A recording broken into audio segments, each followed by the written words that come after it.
Miami Heat, Miami Heat, Miami Heat, Miami Heat, Miami Heat, Miami Heat,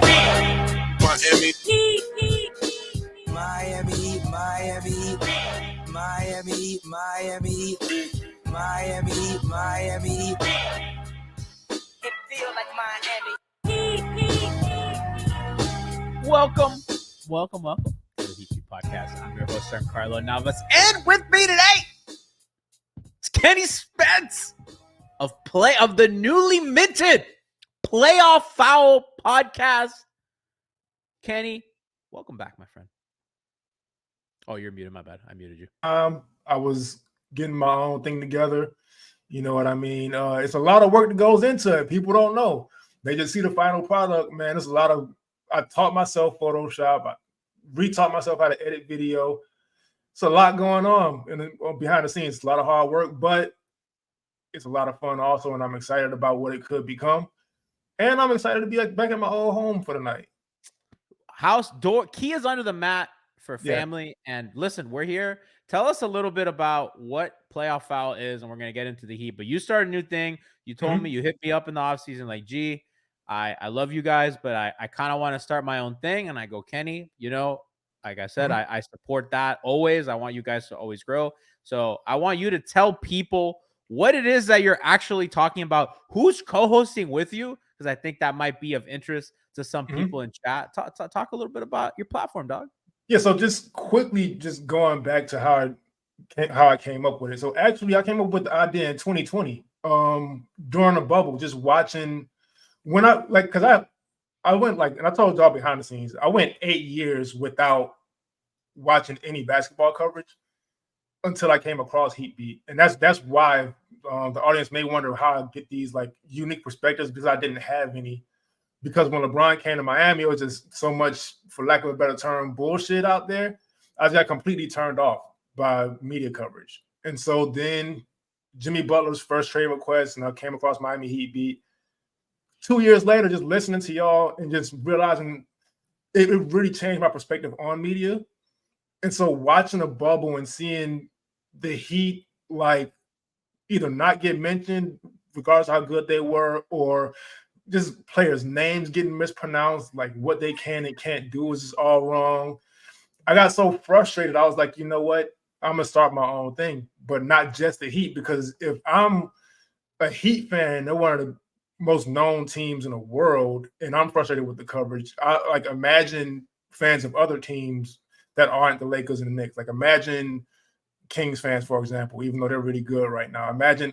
And so what I wanted to do, I wanted to channel my love of basketball in general from like when I was a kid, and I wanted to talk about as much as possible and also different eras. And so what it is, basically, it's me, Frankie from Heat Beat, and Lou from Heat Beat.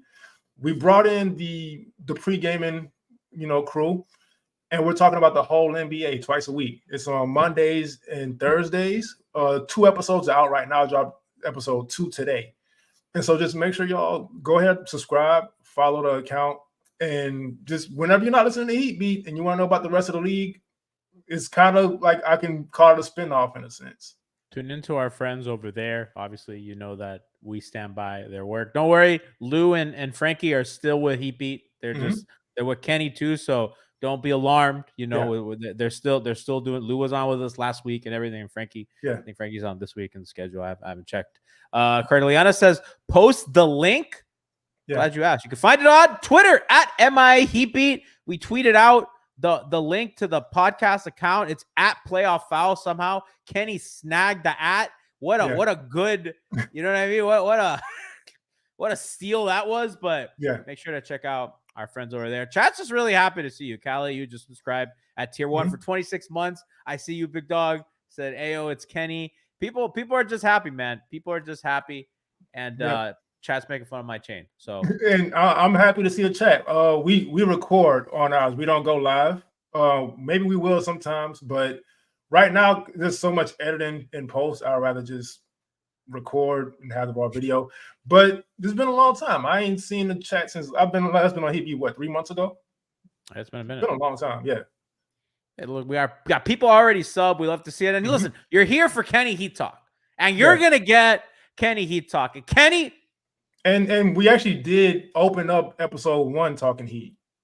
So if you missed that, you can go back and that was the cold open. Just 10 minutes of Heat, and then we moved on to other teams. Schmeeth and Smolnik says my necklace came with a bottle of Hypnotic. Hey, listen, don't sleep on the Hulk, okay? Got a little Hypnotic and Henny, you know. That's the classic. Chad also says that you're so HD now. Look, Kenny got his shit in order, bro. Kenny got that shit on lock now. But yeah, man. Listen, my man, we got to talk about Jovic because he's really been the conversation on Heat Twitter for the last 2 days. Some comments were taken out of context. It seems now to give our listeners and our viewers a little bit of backstory. Jovic, played against Brooklyn on Saturday and didn't get a lot of minutes, and he's been playing at pretty much backup center. Almost exclusively his minutes have been at the backup 5, not really playing as a perimeter, really not playing a perimeter position. And an interview kind of came out, and I'm not really sure if this interview that he did with Serbian media was post-game at Brooklyn or earlier in the season. According to what I'm reading, Haters vs. Heat tweeted out the excerpt that was on Reddit. Said after the game, Jovic gave an interview to Max Bet Radio, and on the show, 60 Minutes with Vlad and Ako. That's so European. In which he expressed dissatisfaction with the role he has in Miami. And he said, quote, "It's not easy. It's really not easy. It's even harder for me than last year. I mean, I kind of feel like I can play and I deserve it. They think I'm not ready yet. And I totally understand. There's nothing there. I don't know where this is going. And what I'm trying to do is be on the field as much as possible. Somehow, even when I'm playing, I feel like maybe I'm being misused. I hope that some things will change. I will continue to work. I really want support I really support everything that they do for me, and it will get better for sure." And then the end of the quote says, "Nikola said with sadness in his voice." It's just like this. So that's what he says, and that's what now again, I don't speak Serbian, so I cannot vouch for the translation, and I think that's been the other conversation because language is nuanced. Today, he said that in a media scrum, Wes Goldberg tweeted it, the video. He said, "I would never say anything like that." And he looked happy as a clam, thanked the organization, said Spo's great and he loves it. Kenny, you see these comments, and what do you make of it? So from the beginning, I thought it was completely fake just because, one, it's out of character for Nikola Jokic, and two, it was just too much of what fans have been saying. It kind of just felt like a grab at some engagement. And so turns out it was real, but it just wasn't quoted properly. But the reality is that is how a lot of fans do feel. And it's sort of how I feel in a sense. I'm not necessarily frustrated with Jovic's lack of playing time because watching him in the game yesterday, you see why he doesn't play. He still really can't be trusted on defense. He shows like his playmaking is, especially in transition, I give that an A+. But defensively, you just can't really put him anywhere unless it's in the back middle of the zone. And even still, he fouls a whole lot. And so there's just not a lot of flexibility for him right now, especially on an Eric Spoelstra coach team where if you can't really defend, you're not going to play. So I do understand the frustration of the fans. And let's be honest, like, I do believe he is somewhat frustrated. He's in a contract year and he's not playing. So a lot of it is pretty scary. Well, not a contract year. There's a team option for him. But which they likely take. Yeah, I would hope they take it. But yeah, it's just his defensive improvement hasn't come as fast as his offensive improvement has, and you can't really play for the Heat just with that issue. So we don't misrepresent Jovic more than I feel like he might feel he already is. Let's play the sound via Wes Goldberg from Locked On Heat, our homies over there, what he said at Media Scrum today. I'm never guessing it's going to end up like that, but things I said are totally different. I said a couple of those things in a different ways, so I'm going to say it again in English, so you guys can translate it, and nobody's going to make it up because you're going to have to. Basically what I said is this team is playing great without me. And minute-wise, I don't see the light at the end of the tunnel. And this team's playing great, so there's no point of even playing me right now. And I get it. I totally get it. So that was the first thing. The second thing I said is, I was talking about the G League. So G League, playing-wise, you don't have a 5, so I'm playing a 5. And sometimes it's not easy to play the things that you're not really good at, Which playing in 4, I'll probably be a lot better. And that's basically it. So I know you guys, they're going to translate it. And you guys are not concerned about Serbian media a lot, but they love to do that, and a lot of fake rumors. You guys talk to me a lot, I would never say something like that. First of all, I respect everybody here, and I said a million times, everything they do for me is great. I'm going to get better.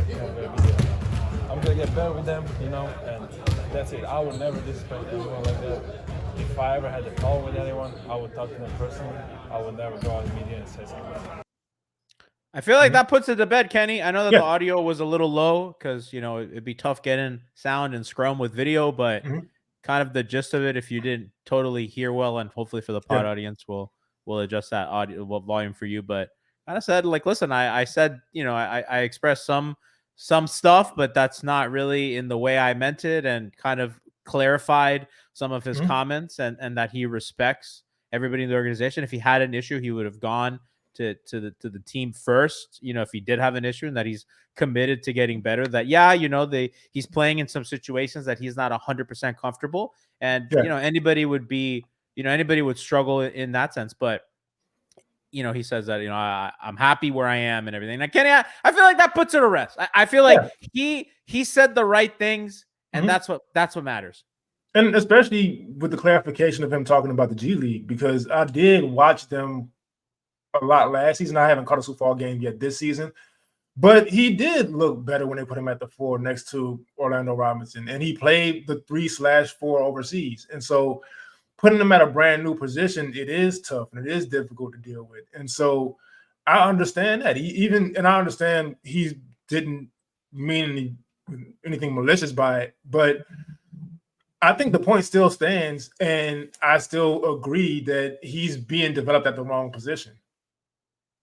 So I guess my thing with everything that happened is, like, I agree with everything that you said, especially defensively. And I get why he and other fans would be frustrated, because this team goes through weird scoring droughts. Yeah. Right. I don't know, part of that is like they've always, even when I don't even want to say it's like they're missing Tyler and Duncan and Ben. I mean, they always have, even when they're whole and they're all healthy, they just sometimes there's like 3 minutes. Even from the Pat Riley days. Like, they just can't fucking score. I mean, like this team in particular, they just have fucking moments where nobody can put the ball in the basket and they get a bunch of good shots and nothing goes in. And it's just just how this team always is, right?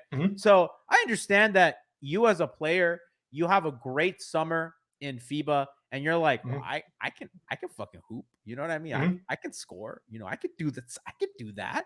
But they're putting me in a box, Kenny. They're putting me in a box playing Kevin Love basketball.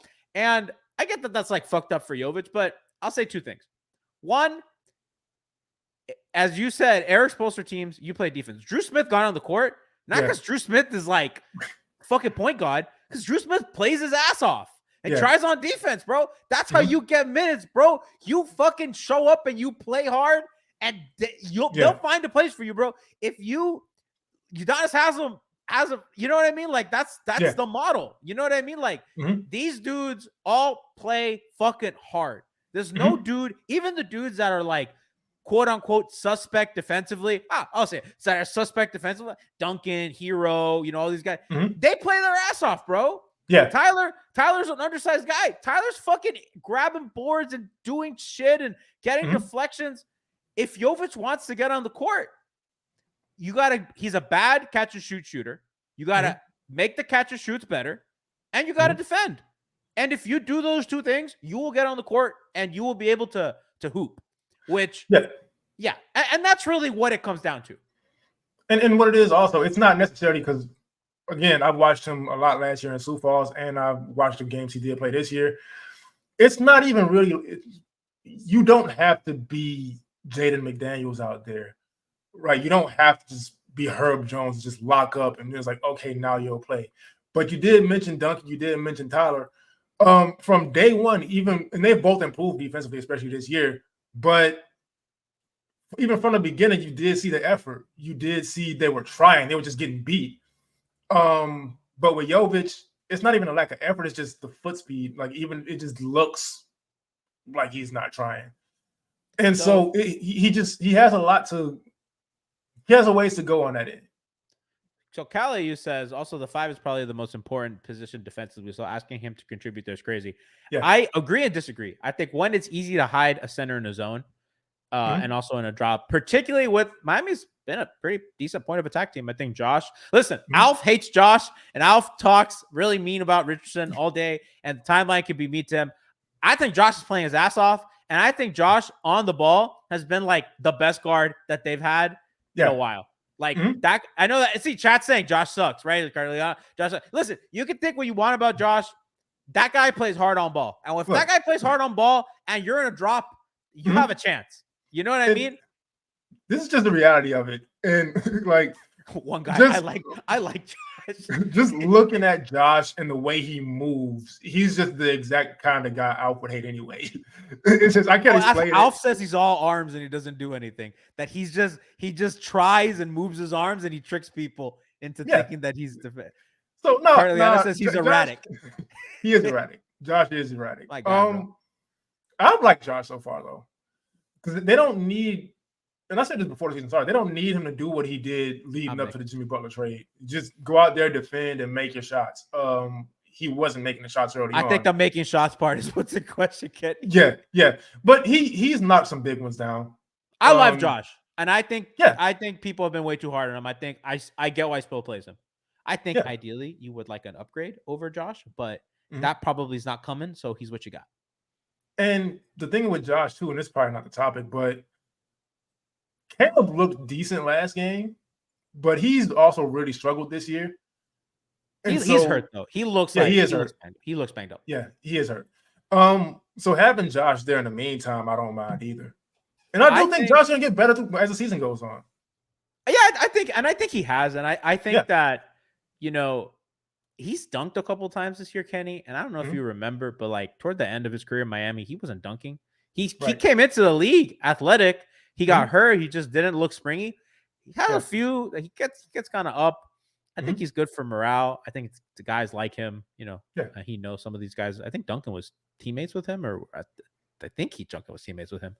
Bam, obviously teammates with him. Duncan was, I remember because Dwayne Wade's last game was before Jimmy Butler got here. Yes. I was like, I'm pretty sure that they were teammates. Man, Duncan's been here a fucking long time. Duncan's really Duncan's out. He's a veteran. He's been out here. So just to put a bookend on the Jovic thing, I think people extrapolate too much from FIBA. I think Luis Scola is a FIBA god, and I don't think any of us would be clamoring for Luis Scola minutes if. I can't even lie to you. I used to want Luis Scola on the Heat pretty bad. I mean, but like we know, like Luis Scola is like a nice little role player, and in FIBA, he is basketball Jesus. Or as Dan Leberter says, he looks like a lunch lady, which he does. But I think in FIBA, Carliana says, gee, you didn't watch FIBA. You are absolutely correct. I did not watch FIBA. I've watched enough FIBA to know that doesn't matter because the rules are differently defensively. And you are there's more contact allowed. B, there are different rim rules.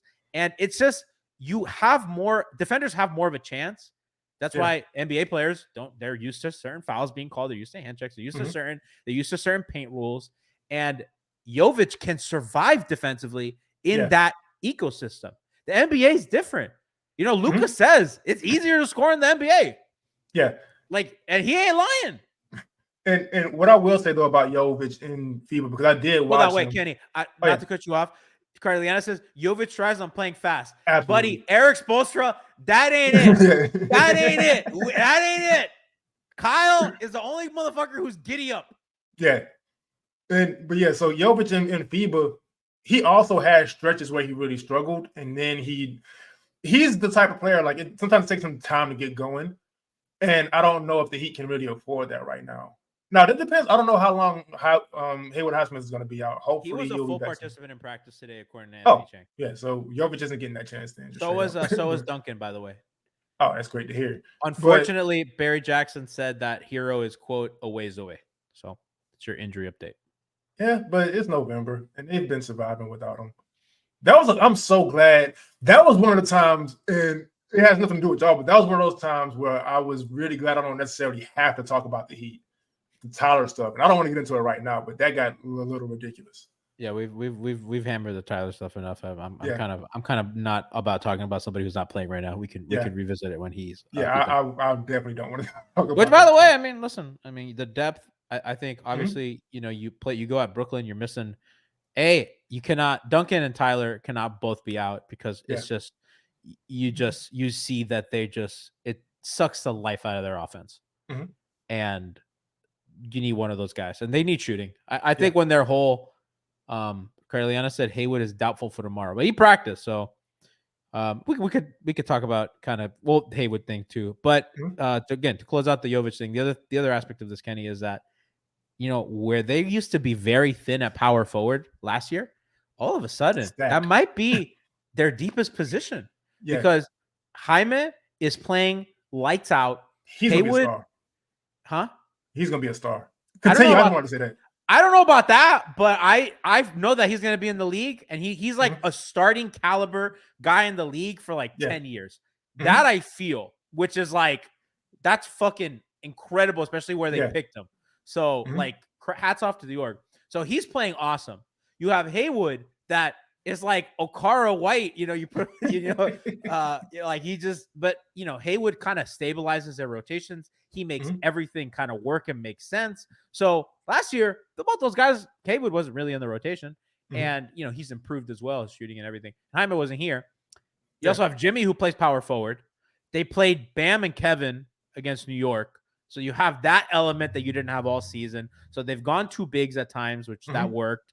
And you have Jimmy and Caleb who can slide. So they have a lot of options at the four, and Jovic is like the man out. Yeah, it's unfortunate, but I will say the way it can work, I think, is because you need a lot of guys who can kind of plug and play. But again, Jovic's defense just like I feel like you put him in a game, they're gonna go somewhere. Yeah, the two guys in front of him way are more just versatile. Yeah, and they're just the guys in the rotation, like Jaime and Haywood. So, but Kenny also like. If Caleb gets, and I know like Jovic is probably frustrated. He's like, hey, everybody's out. This is a time, like, let me cook. But if Caleb gets going after that game, it's just more valuable than Jovic getting going, at least in my opinion. I think that like Caleb is just like so much more ready to contribute now. And I think him getting a rhythm, having the ball, kind of having a little bit of success, I think it's important. I think it's important to their season-long success. Yeah. And just, it all goes back to the beginning of it all. Everybody we named who's ahead of Jovic with reason, they defend. And so that's kind of just the bottom line of it. Big bingo. Yeah. And at backup 5, the 2 backup centers, one of them doesn't defend, Thomas Bryant. Oh, yeah, no. And he's kind of out of the rotation. I mean, Kevin Love is effectively taking his minutes. And can Jovic be better than Kevin? I hope. But Kevin plays his ass off, bro. Yeah. Like, Kevin is not a defensive stalwart. He did pick Randall's pocket. Yeah. And he takes charges. They fucking love that. He's a good passer. He rebounds. He does everything that he's asked to do. And he puts his body on the line, and they fucking love that. So that's why he plays. And if you're Jovic, I don't think it's unreasonable for you to get to Kevin's level defensively. You're younger. You're 6. What is he? 6'10", 6'11"? Yeah, somewhere around there. Dog, you're a backup 5. Like, you probably want to be a 4. I agree. But like right now on this team, you're a backup 5, and it's, to quote the great LeBron James, fit in or fit out, bro. Like, yeah. And what I would do if I were Jovic, I'd attach myself to the hip at Kevin Love, because Kevin Love plays for all the reasons you mentioned, but the main reason he stays on the floor is his IQ and the vibes. Yeah, the vibes too. God, bro. But his IQ, like, he rarely does the wrong thing. Even with him not being a good defender, like you said, he does get in a position to take those charges, which do swing the momentum of a game. And so Jovic just has to learn those little things. I don't expect him to ever become like a great defender, but just learn those other little things that keep him on the floor. Like Jaime, even though he is a great defender. But just learn those little things, being in the right spot, he'll end up finding himself being relied on a little more. That's just has to be part of his development. Kenny, I got that you said the IQ thing because one of the strengths of this team is I think how fucking smart they are. Yeah. You have Kevin Love, who we just talked about. You have Kyle Lowry, who is like say what you want about Kyle. Like he's seen it all, been there, done that. And I think he's a basketball savant. I think he's a fucking genius, even though he might piss you guys off sometimes. Jimmy, need to say less. Bam. Obviously, we know how smart he is on both ends. And you got guys like Duncan, and Jaime, a guy who's young, but clearly like, bro, there was a play. I forget if it was against New York or Brooklyn, and a double comes, and the double came from his strong side, and he saw the double. He's in the post. He does like a dribble to adjust and kind of turn his body as that man's coming, and he kind of turns his body to give himself the passing angle, and he gets the ball out to Kyle, who then swings it to I think Duncan or somebody for an open three. And I'm like, that shit is like, that's not what rookies do. Right. You know what? To me, it was like, because a rookie's just going to see that guy coming and then throw cross court with the left hand. He adjusted and was able to make the pass by moving his body. And that was like a fucking, that happened like in a second. I'm so impressed by that kid, man. Yeah. He does so much. And there's so many moments where his IQ is just on display in a way that almost doesn't make sense to me, even though he played 4 years in college. Even still, to come in the first game when he talked about knowing that Jaden Ivey likes to spin and then picking his pocket. Rookies don't really watch film like that, but Jaime does. But the main thing that impresses me with Jaime is he knows exactly when to cut. And that sounds easy on the surface, but every single time his defender turns their head or he go like whatever, he knows exactly when to cut, and he's wide open every single time. And it's getting those easy points. Like we talked about the Knicks yesterday and Julius Randle like ignoring the opportunities at easy points. Jaime is the opposite. And so he'll find himself with a quick 12 points without having to even dribble, just cutting, relocating. And man, I'm just so impressed by it. That's the main thing. The defense is good, yes. The scoring I like, but his IQ is what sets him apart to me. The stuff in the post too, that's like a nice element to their offense that they have not really had. I mean, Jimmy does it on Jimmy switch busts, but it's good to have another guy for Jimmy to play off of because Jimmy can cut off that, or Bam can cut off that. And they've gone, I kind of like those units where he and Jimmy play together and he gets a guy in the post that is a favorable matchup and he just goes to work and he just has a knack for the footwork to get to the basket. He's not posting up and taking the turnaround like Jimmy. That's what when Jimmy posts up, Jimmy's trying to get to that little turnaround baseline, 12-footer, which is fucking cash money. But Yovic is like, I'm going to get to the hoop, and they need that. They just they haven't had that. Kenny, when was the last time they had that element? Was it Bosch? I think so. I guess Hassan, but I mean, I wouldn't. Talking about Jaime. Pat's asking Jovic or Jaime. Jaime. Well, I'm looking at this. Jovic wishes. I guess Hassan getting to the basket in a sense, but you really didn't want him posting up either. Bam doesn't do it. But Jaime's footwork is just like the fakes, the spins. Like he just has it. Like, and I don't know where that, because even in college, he did it in college, but you don't see that from college players usually either, unless they're 7 feet tall. Especially in the NBA, because usually like when you bully college kids, it's welcome to the NBA kid, But he's strong, bro. He's strong and smart. He uses his body well. He's just good, man.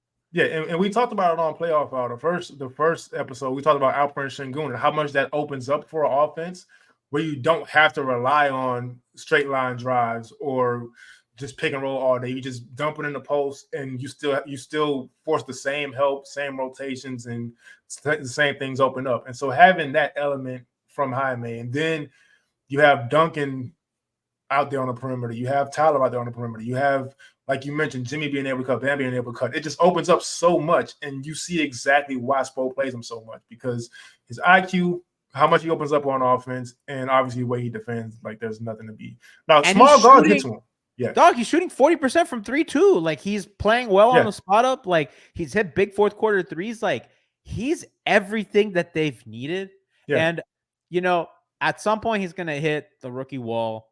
That happens to everybody. I encourage people to not pile on this kid. Listen, Scotty Barnes, everyone left him for dead last year. Now Scotty Barnes is good again. Let's, I've seen this play out too many times. Please be patient with these kids. Yeah. But yeah, man, he's been terrific, man. He's been phenomenal.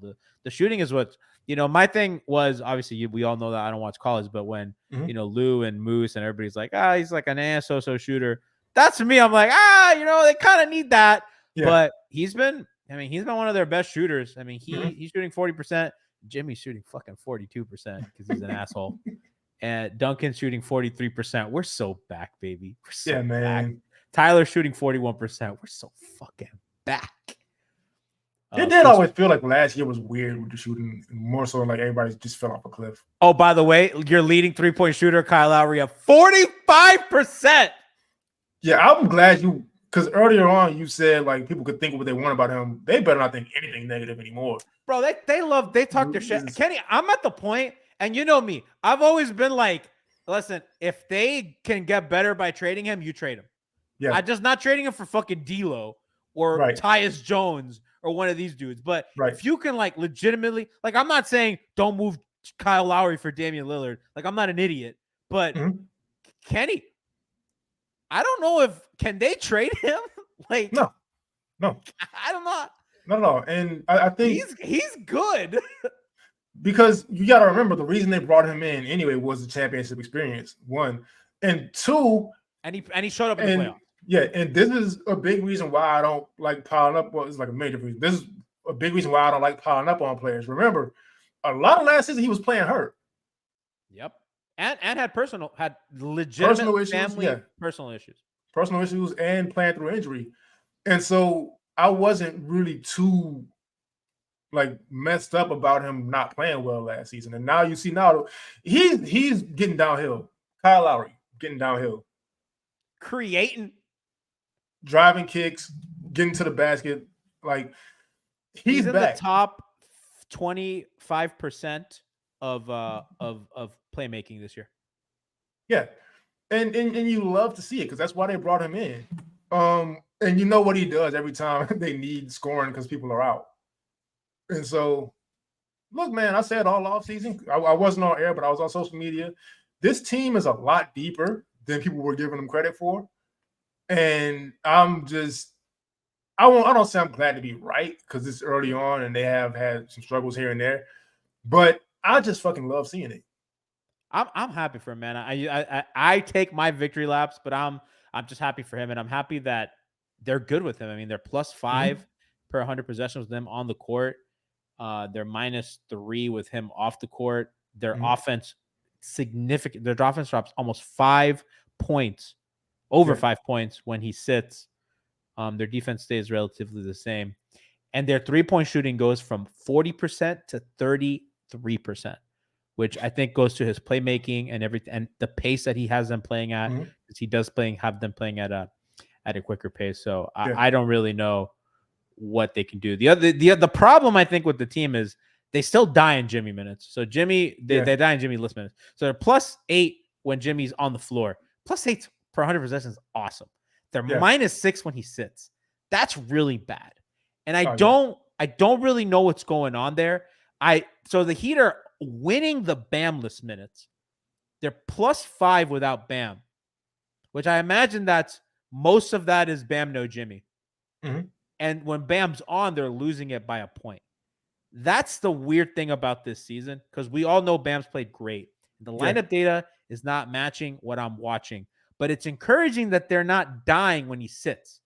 But it's discouraging that Jimmy sits and they die. So Bam, no Jimmy, -12 per 100 possessions.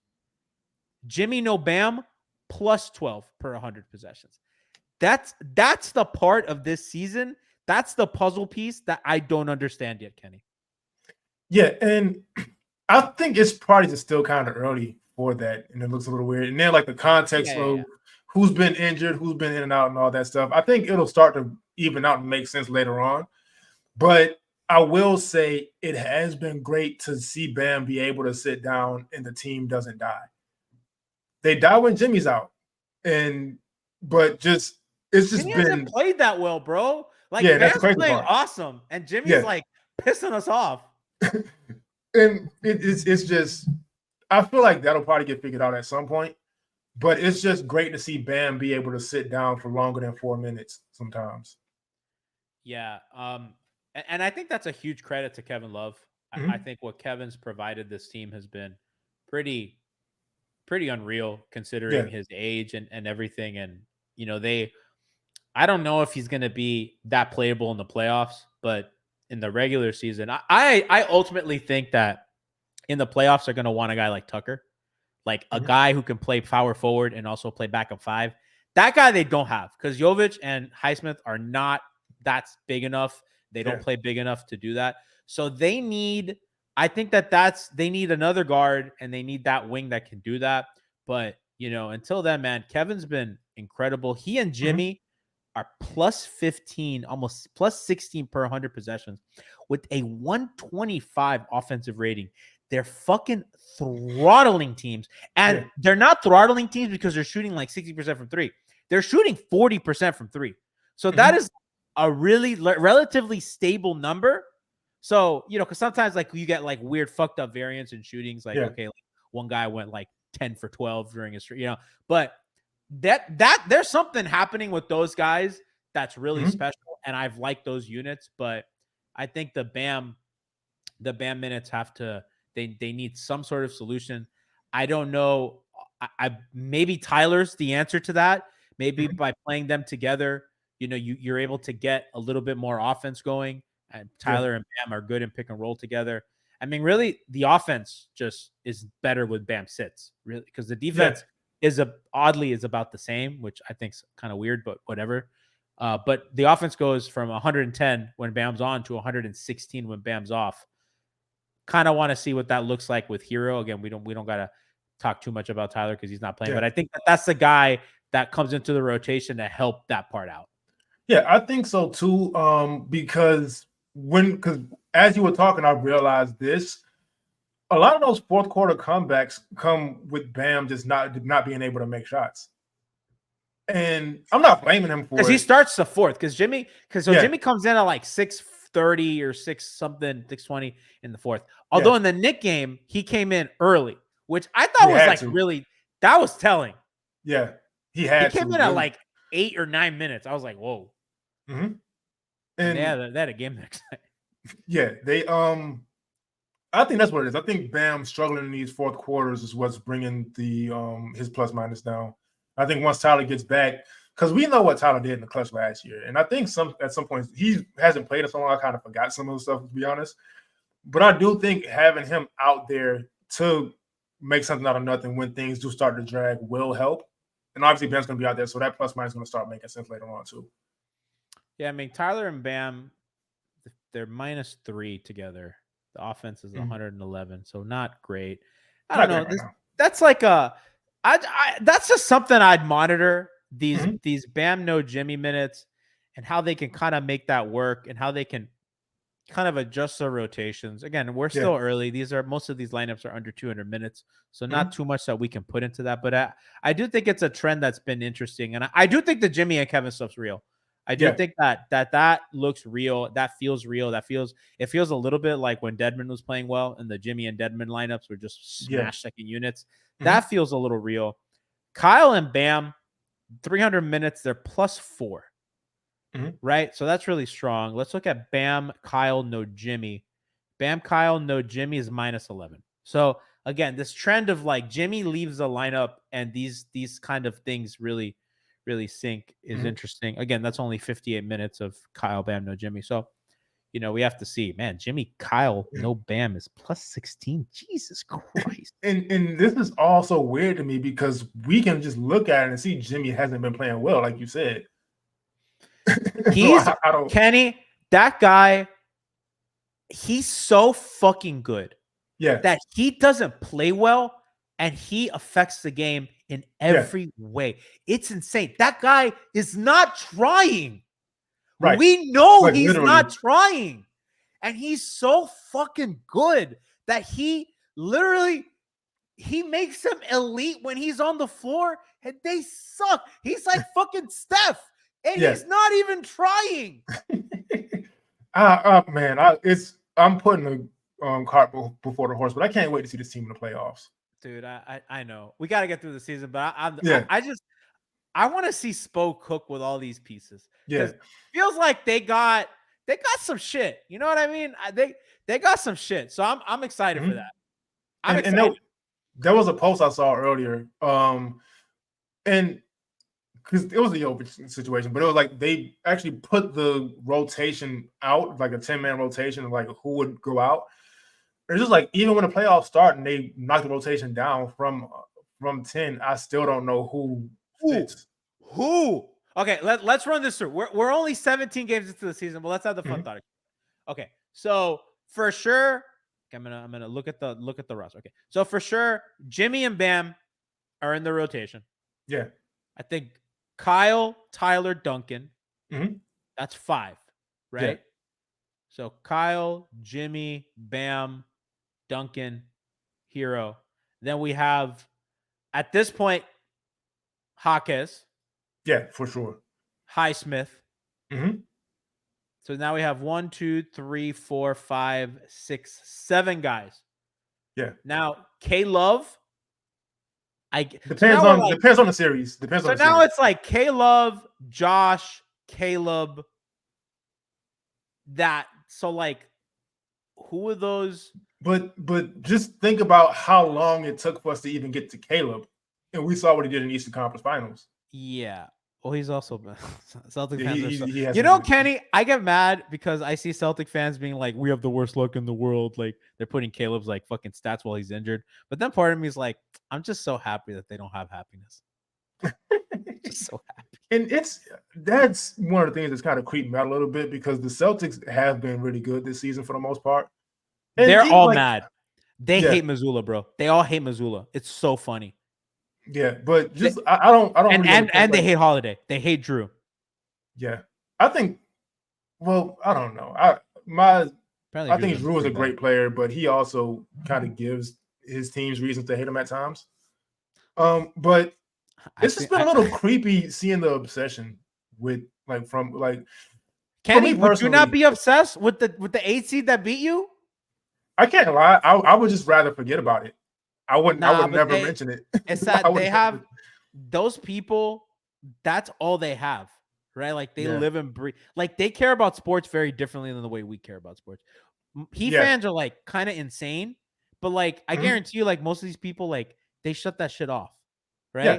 Those people, like that's like their life, bro. Like that's like Boston's like a different kind of sports town, and. That's not. Listen, I'm from Miami, and I've been to other arenas. I was at the Garden for a fucking Knicks Heat playoff game. That place was not louder than this place, 100%. I don't like no way. And I've been to NBA buildings. This is one of the loudest fucking places in the association. So, but yeah, man. So chat's asking they hate Drew. Oh boy, do they hate Drew? Oh yeah, they do. Let me tell you something. I've seen some nasty, vile shit that Boston fans have said about Drew. That I will not repeat on this, and nobody should ever repeat. It's bad. Boston, so you know. They love KP though. Of course, he has played well for them. But yeah, there's a thing. So we got to 7 people in the rotation, and then it kind of depends on kind of Caleb, Josh, and Kevin, and whatever buyout guy they get. Last bit of housekeeping. So Drew Smith is owed his full contract because he's out for the season, which means Miami has to guarantee his contract and they can't cut him. So luxury tax time. I don't see the Heat cutting a guy because in reality, I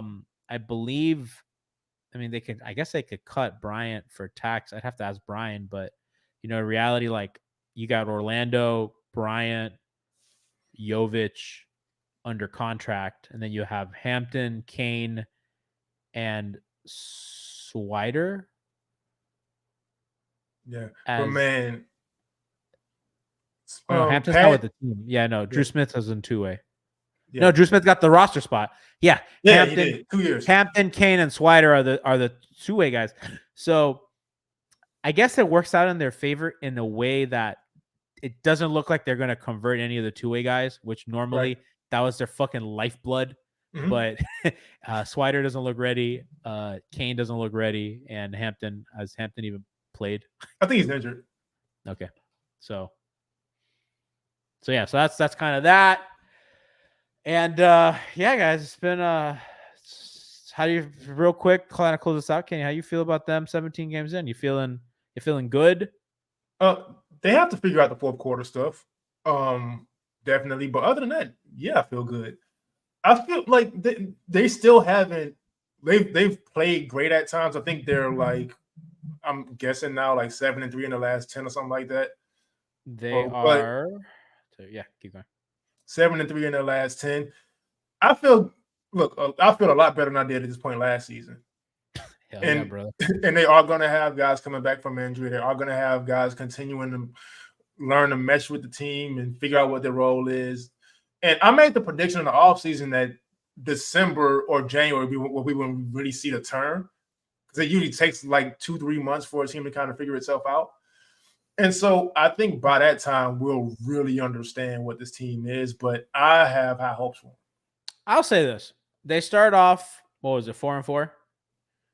1-4. 1-4. Yeah, that was bad. Mm-hmm. If you give them 2 wins there, you know we're talking second place right now in the East. Yeah, you know what I mean. So outside of their really rough start, I think they really booked it into high gear. They do got to figure out some of that fourth quarter stuff, but certainly they've been exciting and fun. Which I got to be honest with you, I was not prepared for them to be fun.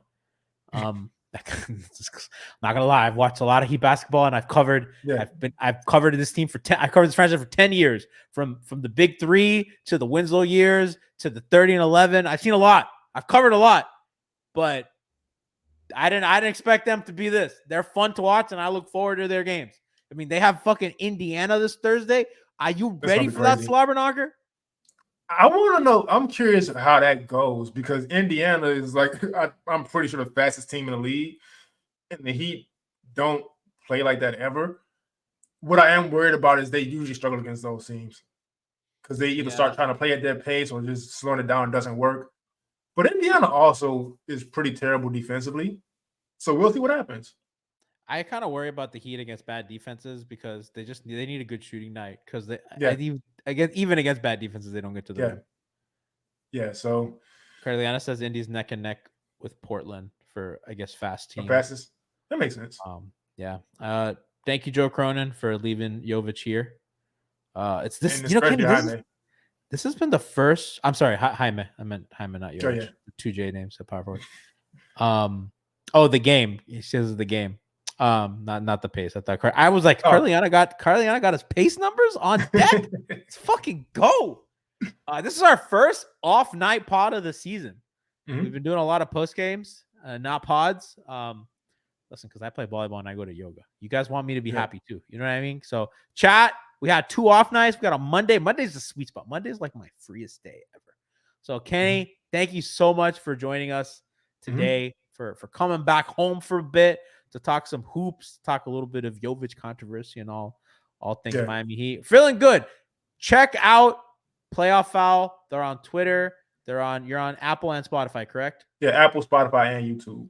All that good stuff on YouTube. We tweeted out their @ so go follow Playoff Foul right now, so you can see Kenny, Frankie, and Lou, some Heat Beat alums, some lifers. Make sure to check out all the offerings. There's some more general NBA stuff, NBA. So if you want other teams, listen. We don't do a lot of talking to other teams. I clock in for the Heat and I clock out for the Heat. You might get Raptors. You might get Raptors. Kenny, you got to have me on for the Raptor show. I was going to ask you that as soon as we get off air. I don't know when we're going to talk about them, but as soon as you're going to be the guest for that. I'm so ready. Listen, I'm such a fucking Raptors, and now I'm a Jags lifer. I'm a big Jags fan, And let me tell you something. I'm gonna look you in the fucking face, Dolphin fans. You watch that shit. Because Trevi is coming for your asses. Trevi is 9-3, dog. You see that shit? We've been over 500 teams. I don't know about y'all. We're gonna run the fucking AFC. Who do you think got next after Kansas City? I mean you too, fucking Patrick Mahomes. Get with the program, dog. Let's go. I'm so happy, bro. I was fucking. Did you see that field goal that the Texans kicked? We were recording yesterday. It's a bunch of losers. All right, guys. So we'll see you tomorrow. No, not tomorrow. Tomorrow? Yes, tomorrow for Heat Bucks. The Damian Lillard rematch show off. Hopefully they get the win. Hopefully Duncan plays. Hopefully Highsmith plays. God, I hope they play. I'm missing my volleyball game for that. So they better play. And we'll be on Thursday for Heat and Pacers. Siobhan is hosting. You get your weekly dose of Bond as post-game show host. And we'll see you guys tomorrow.